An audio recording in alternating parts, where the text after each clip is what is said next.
autora do livro Feminismo, Perversão e Subversão, também apoiadora do programa Escola Sem Partido, com vocês, Ana Campagnolo.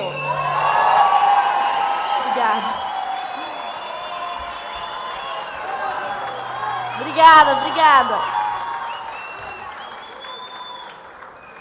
A última vez que gritaram meu nome assim foi me xingando. Não sei nem o que eu faço. Obrigada, pessoal. Uma satisfação estar aqui com vocês. Bom, nós vamos falar rapidinho sobre marxismo e feminismo. De novo. Bom, eu fiquei por último, é isso que sobrou para mim, né? Eu vou ter que repetir algumas coisas. Mas, voltando lá no passado, a gente tem o século XIX, e no século XIX, Marx e Engels apresentam uma doutrina que nós conhecemos como marxismo. Essa doutrina é baseada no pensamento dialético e materialista. A dialética é legal, em tese, né? Você tem uma ideia, você tem que ter uma anti-ideia, uma tese e uma antitese. E aí você vai discutir sobre isso e chegar a uma solução, né? Uma síntese. O marxismo aplicou essa ideia de dialética casou essa ideia com o materialismo, ou seja, o que importa, os seres humanos, o que eles são, dependem de onde eles trabalham, do sistema de produção. E aí criou duas classes que competem entre si, proletariado e burguesia. O marxismo original, o primeiro marxismo, tinha um sujeito revolucionário muito claro, que era o proletário. A gente sabe disso. Só que isso aí é muito démodé, tá ultrapassado. E os próprios marxistas perceberam isso muito cedo. Esse primeiro marxismo tem um sujeito muito claro, é o operário. Mas vocês lembram que o primeiro lugar onde o marxismo foi aplicado foi na União Soviética. E a Rússia não tinha proletariado, porque a Rússia era um país atrasado e um país ainda de economia rural. Então, Lenin criou um termo que a gente usou muito aqui hoje. Ele adaptou esse termo para o marxismo, hegemonia. Qual foi a ideia dele? Olha, aqui eu tenho 2% de proletariado e 90% de campesinato, de camponeses. O que eu vou fazer agora para fazer uma revolução do proletariado num país que não tem proletário? Eu preciso modificar o sujeito, ou eu preciso convencer esse povo. E isso aí a gente vai chamar agora de hegemonia. Quando um pequeno grupo faz de um grupo grande uma massa de manobra para um fim revolucionário. Lenin tinha uma máxima, eu anotei algumas coisas aqui porque eu também não sou o Google, né? Lenin tinha uma máxima que era atacar juntos, marchar separados. Por quê? O campesinato e o proletariado não eram a mesma coisa. Uns estão trabalhando na roça, outros estão trabalhando na indústria. Mas eles atacavam juntos, embora marchassem separados. E tem algumas coisas que a gente tem que aprender com a esquerda. É verdade que a gente não vai concordar, eu adorei o que a Ana Paula falou, em 100%. A gente pode até marchar para um lado. O Beni vai para o negócio do armamento, Ana Paula para o esporte, eu vou para o lado do antifeminismo, cada um vai para um lado. Mas a gente ataca junto porque a gente tem um único inimigo. E esse inimigo também se junta para atacar a gente, não é? Se junta islamismo com feminismo para acabar com a gente, não é? Um negócio que nem é compatível um com o outro. Bom, esse conceito de hegemonia, ele o marxismo vai sendo readaptado, assim como esse conceito de hegemonia. Olha, o professor sempre com o caderninho, né? E aí a gente chega na escola de Frankfurt. E lá na escola de Frankfurt começam a surgir os primeiros sinais de utilizar o sexo ou a sexualidade para corromper o sistema familiar. O maior inimigo do marxismo seria a propriedade privada e o capitalismo. Aí o Herbert Marcuse, que lembram que era da escola de Frankfurt, escreve Eros da Civilização. E aí você vê, olha, tem muita gente que diz feminismo não tem, feminismo é direitos iguais, direitos civis, jurídico, é economia, é liberdade econômica. E diz que o feminismo teve dois momentos. Um bom momento, que era esse momento em que lutou pelos direitos iguais, e um péssimo momento em que ele começou a virar uma revolução sexual. Não é verdade. Desde a escola de Frankfurt, desde Engels, o feminismo sempre foi revolução sexual. Bom, aí a gente tem a escola de Frankfurt, e depois da escola de Frankfurt vem o pós-marxismo, que se liga no seguinte: esse troço de sujeito não está funcionando, porque antes eram os camponeses, agora é o proletariado, só que o Brasil é um país especial. E aqui a gente criou um negócio que destruiu com o marxismo, que chama churrasco da firma. Não é? O que é o churrasco da firma? É o patrão paga uns litrão de cerveja, os funcionários dividem a carne, e ninguém está se matando, e o Marx fica bem louco no túmulo dele. Ou seja, esse negócio definiu o sujeito. O Brasil é especial, né?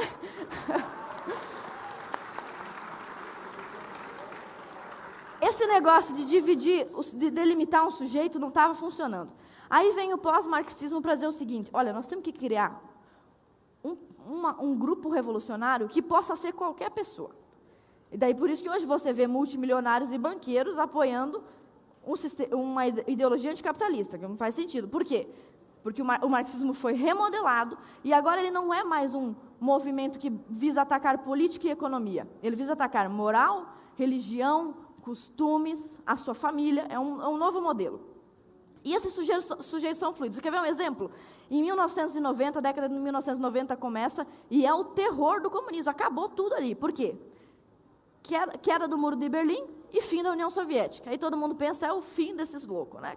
Acabamos com eles. Só que poucos anos depois, eu vou dar um exemplo para vocês na América Latina. Na Bolívia, em 1990, a Marcha Indigenista. Olha um novo sujeito aqui. Não é proletariado, esses caras não são proletariados, mas eles são um sujeito da revolução. Aí a gente vai para a Argentina, no mesmo ano, primeira parada do orgulho gay. Ué, caiu o Muro de Berlim, ali ontem, no ano seguinte já tem um novo sujeito marxista. Vamos para o Brasil. O Dom Bertrand falou brilhantemente. Eco 92, lembram disso? Os ecos chatos. E vai nascendo eles brotam de tudo que é lugar, eles se multiplicam. E vamos para a Venezuela. Mesma década, as 2 tentativas de golpe do Hugo Chávez. Viu como eles se remodelaram? Muito rápido. Se remodelaram muito rápido. E a gente tem que aprender isso também. Então, o movimento marxista ele tem 2 fases.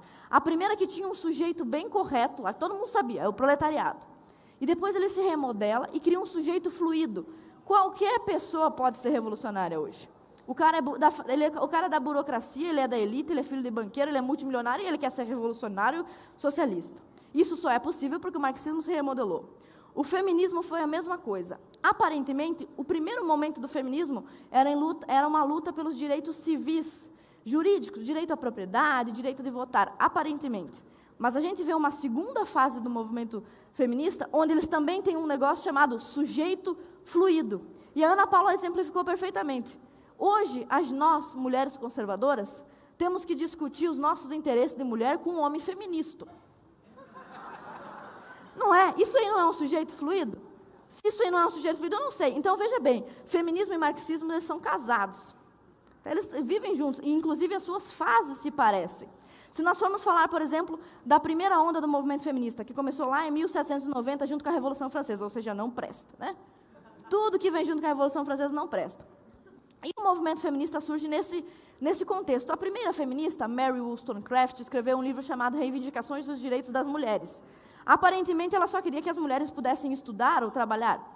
Mas no livro dela, em 1790, ela defendia que homens e mulheres, meninos e meninas, se fossem educados da mesma forma em uma escola pública, obrigatória, compulsória, seriam iguais. Isso é verdade? Não. Esse feminismo é de que onda? Primeira onda. Então já tinha gente mentindo na primeira onda. Não é verdade que o feminismo se estragou depois, tá? Já tinha gente mentindo na primeira onda. Aí a gente vai para a França. Lá na França a gente tem Olympe de Gouges. Ela era da mesma época da Mary Wollstonecraft. A Olympe de Gouges foi guilhotinada pelo Robespierre. Quem era Robespierre? O líder do governo do terror, que se tem esse nome de governo terror, só pode ser de esquerda. Então, os revolucionários de esquerda foram os responsáveis pelo assassinato da primeira feminista na França. Então, não vem me dizer que a esquerda se preocupa com as mulheres. A esquerda se preocupa com revolução. E ela manipula o sujeito que for preciso, inclusive a mãe dele, se ele puder fazer a revolução usando aquele instrumento. E as mulheres são mais um instrumento da revolução marxista. Eles vão usar o indígena, o negro, o homossexual.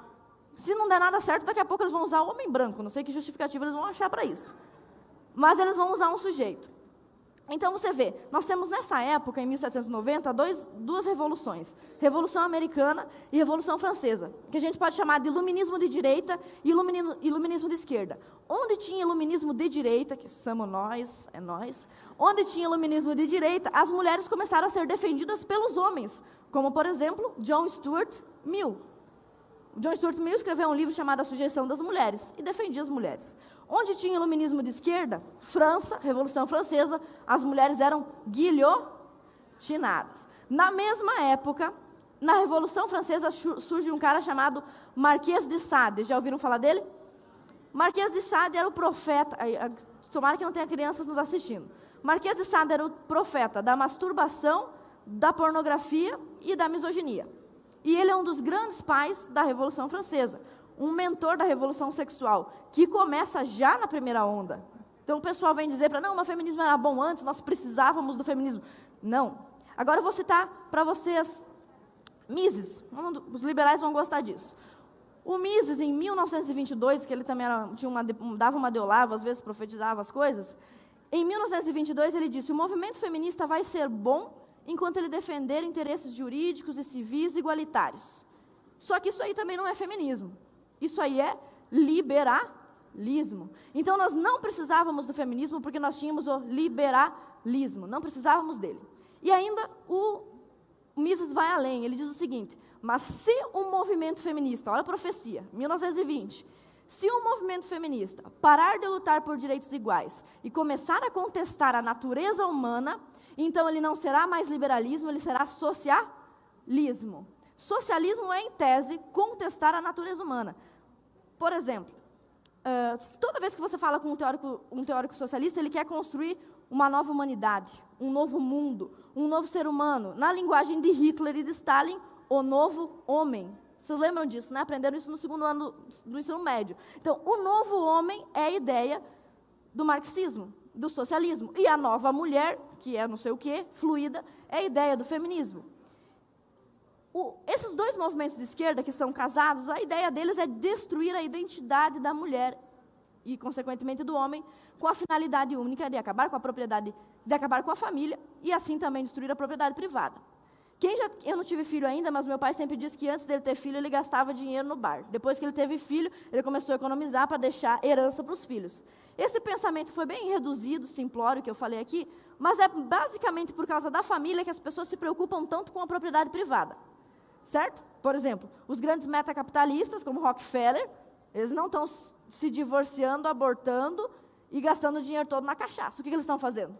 Investindo, fazendo fundação, certo? Então, vamos lá. Isso aí foi a primeira onda. Aí a gente começa a segunda onda do movimento feminista. Aí descarrilha de vez. Nesse ponto, todo mundo admite, há consenso sobre isso. Todo mundo fala, olha, o feminismo ficou ruim a partir da segunda onda. É porque era tão ruim mesmo que não dá para negar que era ruim. Eu acho que eu estou dando trabalho para aquela moça, porque eu falo muito rápido, né? Perdão. Desculpa.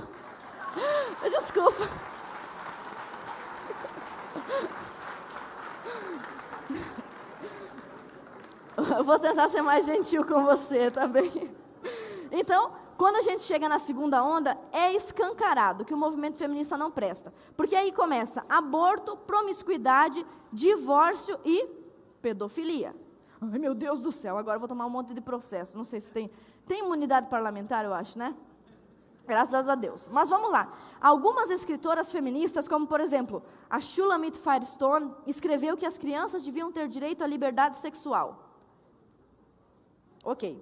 A Judith Butler, que escreveu aquele livro famoso, Problemas de Gênero, vocês já viram ela, né? Que ela vem para ela parece o Cris Duran, eu sempre falo isso.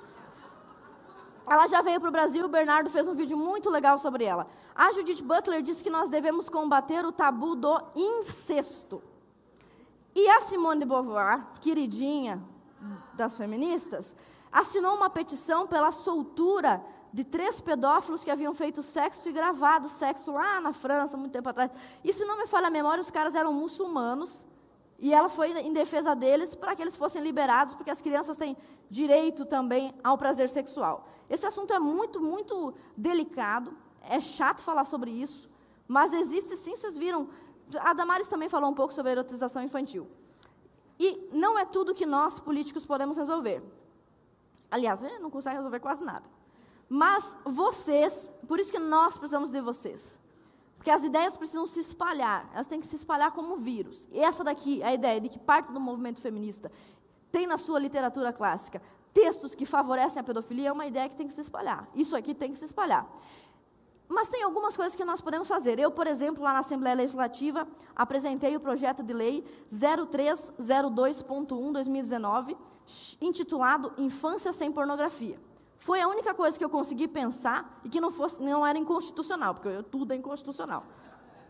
como diria o Taiguara.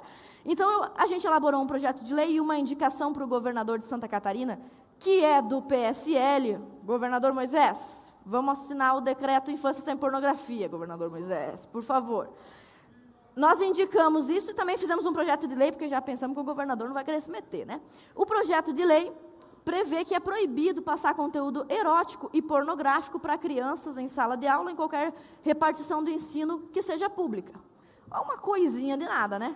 Mas é o que dá para fazer. E por isso que esse pouco que a gente faz aqui precisa ser reforçado pelo que vocês podem fazer aí. E o que vocês podem fazer aí é cultura e é espalhar ideias.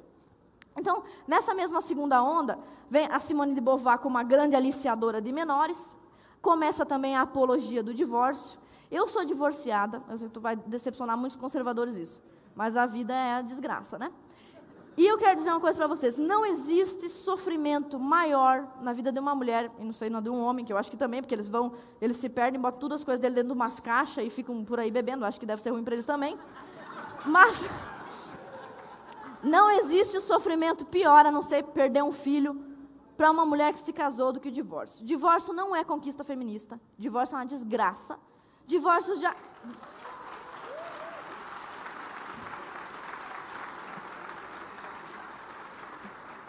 Aliás, o divórcio também não é uma invenção das feministas.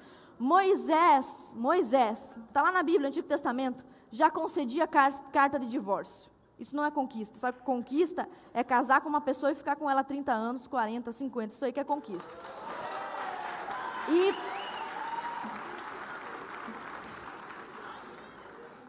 aí a gente vai para a terceira onda. Aí começa a terceira onda, aí descarrilha de vez. Lembra do sujeito fluido do marxismo? Para a gente fazer a revolução marxista, não dá para a gente delimitar um sujeito, porque os proletariados estão no churrasco da firma, eles não querem saber. Então a gente vai ter que criar um novo sujeito. Qualquer um que quiser, indigenista, MST, comunidade LGBT, vai todo mundo aqui para a revolução. O feminismo também começou com o seguinte. Primeiro ele defendia as mulheres. Agora não defende mais, porque não está dando conta, porque tem nós é mulher conservadora, nós gostamos de homem. Olha, se tem uma coisa mais bonita...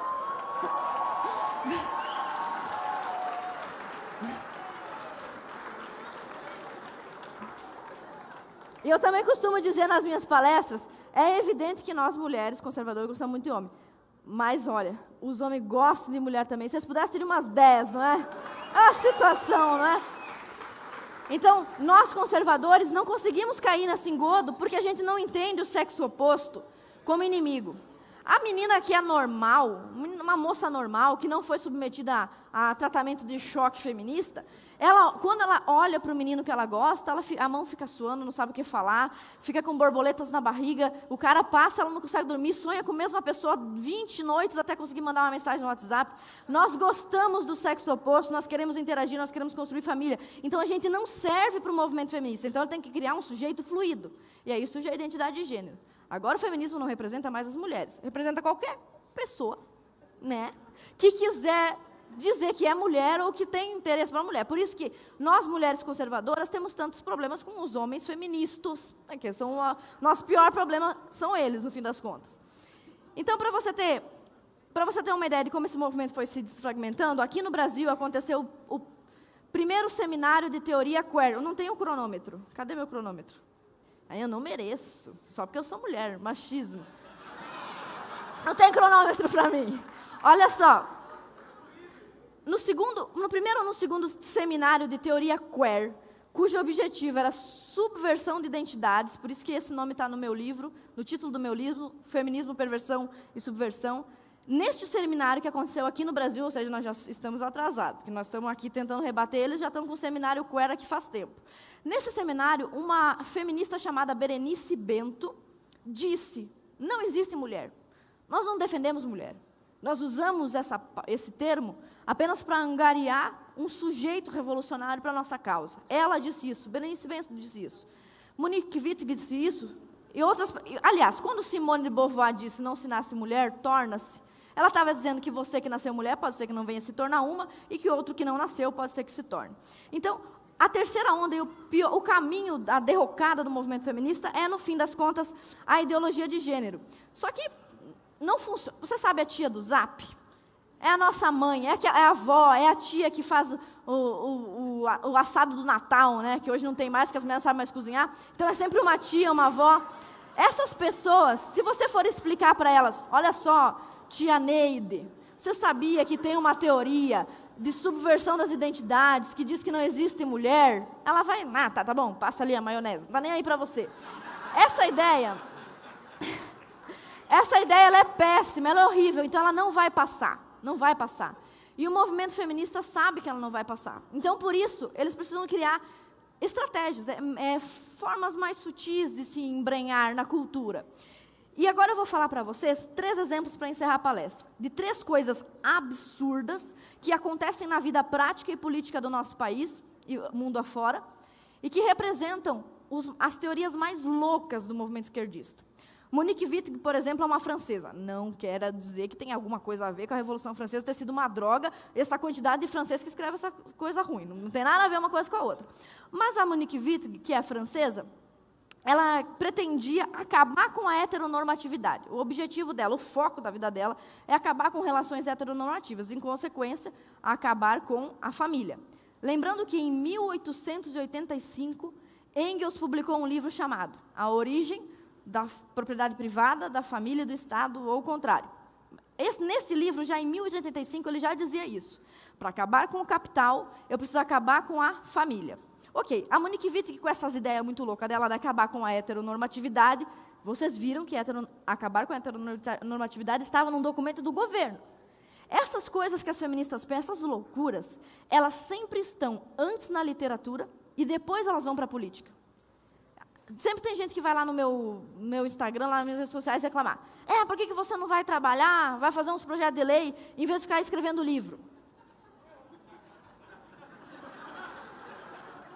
Aliás, hoje é o dia da leitura. Então, para todo mundo que não foi alfabetizado no método Paulo Freire, vai conseguir ler. Parabéns para todos vocês. Vamos lá. A gente já está acabando. Para terminar com o conceito de mulher e de heteronormatividade, a Monique Wittig, que é Pinel, ela tem 2 ideias principais. A primeira é um padrão lésbico, ou o lesbianismo por adesão. Nada contra lésbicos e homossexuais, a não ser por fatores religiosos e morais, nada contra. Mas a lésbica, ela tem atração sexual para uma pessoa do mesmo sexo e ela vai viver a sua vida assim. A Monique Wittig não está falando sobre isso, pessoas que têm atração, ela está dizendo que nós temos que adotar um lesbianismo político. As mulheres, por questões políticas, não vão mais se relacionar com homem, só vai se relacionar mulher com mulher, porque sim. Não sei por quê, não consigo entender, mas porque sim. Para acabar com o padrão. E a segunda estratégia dela é destruir a linguagem. A Ana anteriormente falou aqui que a biologia não é de esquerda nem de direita. Mas, sim, para o movimento feminista, a biologia é machista. E a Monique Wittig vai além. A Monique Wittig diz que o idioma é machista. Por isso que agora a gente fala presidenta, né? Ficou muito bonito. E a Monique Wittig propôs o seguinte: nós temos que tirar o O e o A das palavras. Lembraram, né? Já acontece, não acontece? Só que essa bobagem, antes de acontecer, estava no livro da Monique Wittig. Alguns dos senhores já tinham ouvido falar esse nome dessa mulher, Monique Wittig? É por isso que a gente está perdendo, né? Por isso que a gente estava perdendo, né? Porque a gente não se prepara. Tudo, o professor Olavo sempre diz isso. Tudo que a esquerda vai fazer, antes eles colocam numa ata. Não sei por quê. Acho que é porque eles sabem que a gente não vai ler as atas. Só pode ser isso. Mas tudo que eles vão fazer, eles escrevem antes. E a Monique Wittig escreveu: para acabar com o patriarcado, com o capitalismo e com tudo mais que existe, que segundo ela não presta, a gente tem que trocar o A e o O por X. Aí você fala: queridos, cadê a Paula Marisa? A Paula Marisa tem um canal inteiro no idioma feminista. Queridos, oi, amigas, deputadas, pode ser um X ou um E. Olha, isso já está acontecendo. Eu trouxe 3 manchetes aqui. Professores do Colégio Pedro II adotam o termo alunos, eu vou falar alunes, para se referir a estudantes sem gênero. Isso aqui é de 2015, a gente já está quantos anos atrasado? Se fosse a Dilma, eu não saberia fazer essa conta. Mas olha só, a gente já está atrasado. Em 2015, as ideias da Monique Wittig já estavam sendo aplicadas. E por que ela quer fazer isso? Por que ela quer trocar uma letra por um X? Quer trocar um A por um X? Para destruir a sua família. Ah, mas não tem nada a ver. Tem. Não é teoria da conspiração. Vamos lá. Cadê o pessoal de Minas Gerais? Olha só, lá de Minas Gerais. Diretrizes de Educação para Relações de Gênero na Rede Municipal de Educação de Belo Horizonte. Uma notícia também de 2015. Uma cartilha inteira sobre um manual de linguagem não sexista. Eu não sei. Eu estudo isso aqui até hoje não entendi. E nós temos uma terceira notícia. 2018, Universidade Diego Portales do Chile. Nessa universidade, os professores já convencionaram que não é mais erro gramatical você escrever alunos, queridas, gordas, feias, né? Então, já virou padrão. Olha, isso aqui estava na literatura, é absurdo. Nós temos um outro caso absurdo, que é o do Jordan Peterson, vocês lembram dele? Tem livro dele para vender aqui do lado, maravilhoso. O professor Jordan Peterson foi perseguido até o limite, porque ele se negou a usar termos de gênero neutro, que no Canadá estavam sendo impostos por normativa. Ou seja, eu estou vendo que é uma mulher. Uma coisa é você proibir o cidadão, até o conservador consegue aceitar isso, proibir o cidadão de falar certas coisas. Tudo bem, sou proibido de falar certas coisas. É justo, por exemplo, é proibido fazer um comentário racista, ok. Agora, obrigar a pessoa a falar determinada coisa, olha o absurdo disso, é uma total quebra da liberdade. Isso aconteceu no Canadá, e para você ver como isso é de interesse global, a Google e o YouTube bloquearam as contas do Jordan Peterson, porque ele se negou a fazer isso, sem justificativa. Ele simplesmente teve os canais deletados, porque ele não usou gêneros neutros, sem infringir nenhuma norma. Agora vamos para um segundo caso. Olha, é triste o que eu vou falar aqui, e eu vou talvez usar uns palavrões, porque eu não posso fazer nada, não fui eu que escrevi esses livros. Mas é o seguinte, além disso, nós temos o caso do Foucault. Lembram do Foucault? Foucault é velho, antigo já. Ele falava sobre contrassexualidade. Para o Foucault, para a gente destruir a sociedade, não é suficiente a gente fazer coisas que são proibidas. Já ouviram aquela frase, sexo anal contra o capital? É isso. Para o Foucault, não basta fazer o que é proibido. Você tem que criar novas formas de sexualidade. Essa ideia do Foucault foi readaptada pela Beatriz Preciado, que é uma professora universitária da França. Tá, não tenho culpa. Ela escreveu um livro chamado Manifesto Contrassexual. Objetivos dela. Isso aqui é muito absurdo. Tenta explicar para sua avó isso aqui. Você não vai conseguir. Olha o que ela... E as vós são as pessoas que são sábias. Então, se elas não estão entendendo, é porque não funciona. Primeira citação. Inventar excentricidades, ou seja, novidades, novas formas de fazer sexo que subvertam a função do pênis e da vagina. Onde é que eu vou chegar? Vocês vão ver.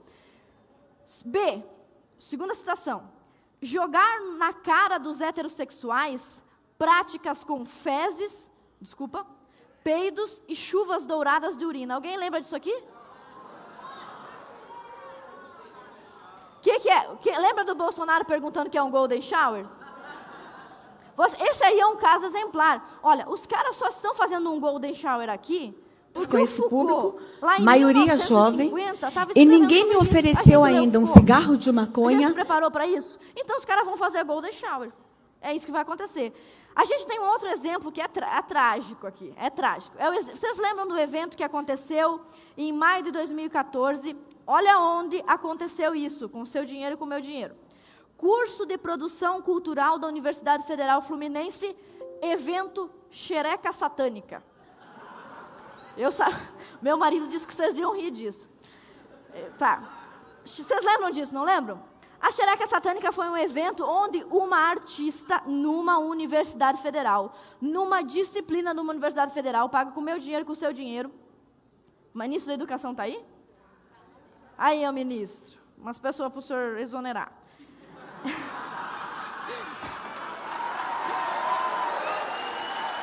Estou terminando.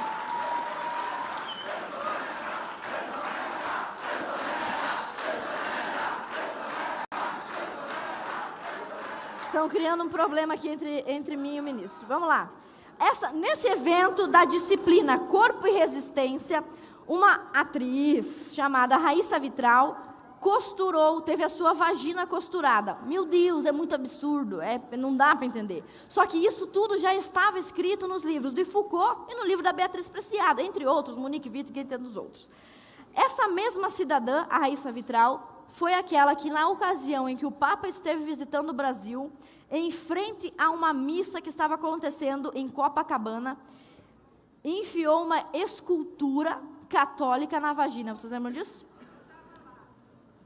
Pô, não, isso depois encontrar você, não fala um negócio dele. Ela disse que estava lá.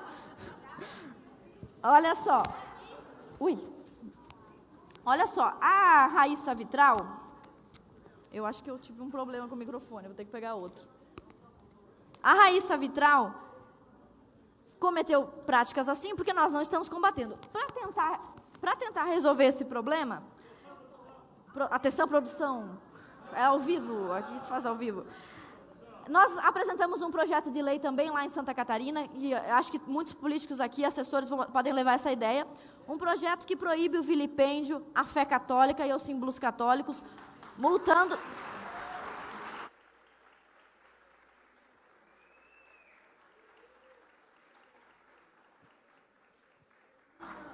Não me encosta que eu tenho outro processo. Ó, o assédio. Quer me dar outro microfone?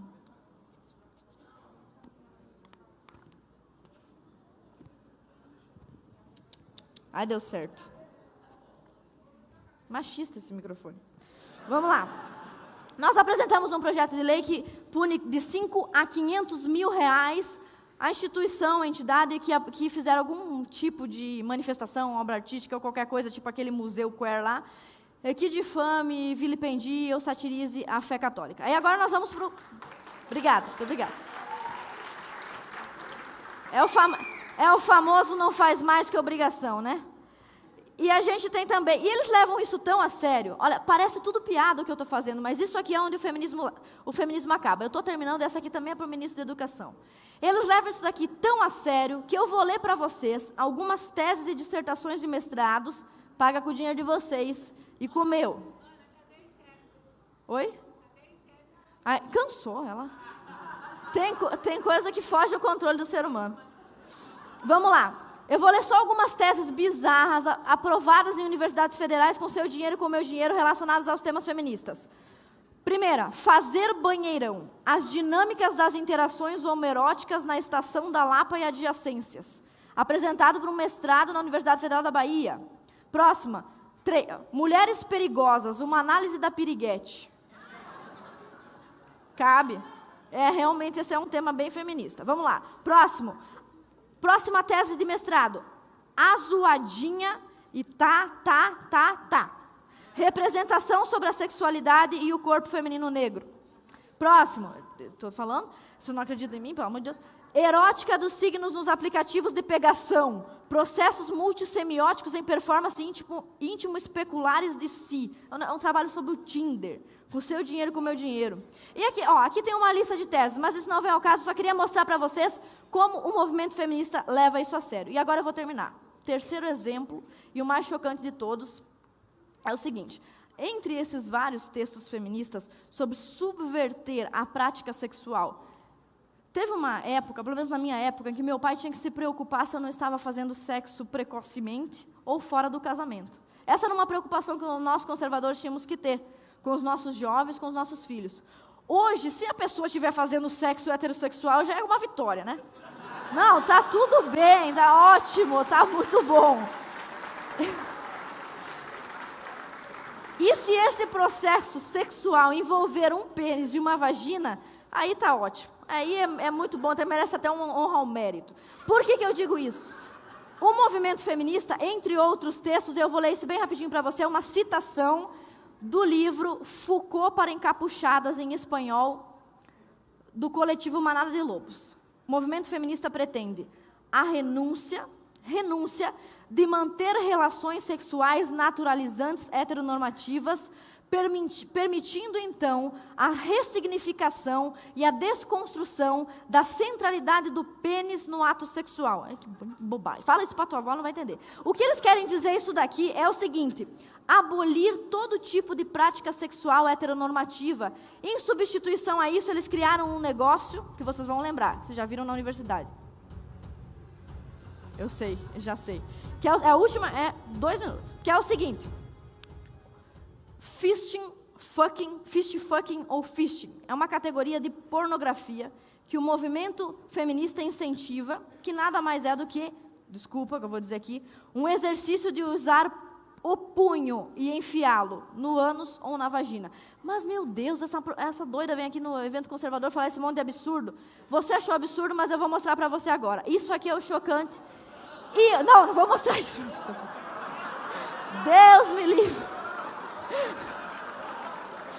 Olha só. O que eu vou mostrar para você agora... Não sou o Jean Willis, gente, vocês me respeitam. O que eu vou mostrar para vocês agora é um livro, leitura obrigatória, ó, Ministro da Educação, da Universidade Federal de Santa Catarina. Se o seu filho, adolescente, 16 anos, 17, jovem, quiser ingressar na Universidade Federal de Santa Catarina, ele vai ter que ler esse livro aqui. Angélica Freitas, O Útero é do Tamanho de um Punho. Agora eu vou ler para os senhores essa lindíssima poesia, que está dentro desse livro, leitura obrigatória para entrar na Universidade em Santa Catarina. Era uma vez uma mulher, lembrem, isso está na literatura feminista, publicada há quanto tempo? 10 anos, 20 anos, ninguém fez nada, olha o que acontece. Era uma vez uma mulher que não perdia a chance de enfiar o dedo no ânus, no próprio ou no dos outros. O polegar, o indicador, o médio, o anular ou o mindinho, me lembro do Lula nesse trecho. Sentia-se bem com o mindinho nos outros. Esse aqui é um dos poemas. O outro que o seu filho tem que ler para entrar no vestibular. Um útero é do tamanho de um punho. Num útero cabem capelas. Olha aqui. Isso aqui é para a comunidade católica e no dia do vestibular lá, eu não sei, eu não posso sugerir nada que daqui. Mas, enfim. Cabem bancos, hóstias e crucifixos. Cabem padres de pau murcho. Desculpa, estou lendo que está aqui. Cabem freiras de seios quietos, cabem as senhoras católicas que não usam contraceptivos, cabem... E aí continua. Página 61. Leitura obrigatória na Universidade Federal de Santa Catarina. Ok?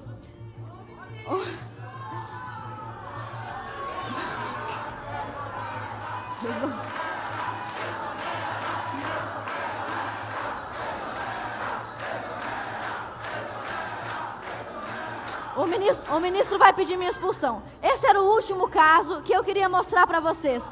Todo tipo de absurdo feminista, se não for combatido quando ainda é uma semente, vai acabar se tornando prática.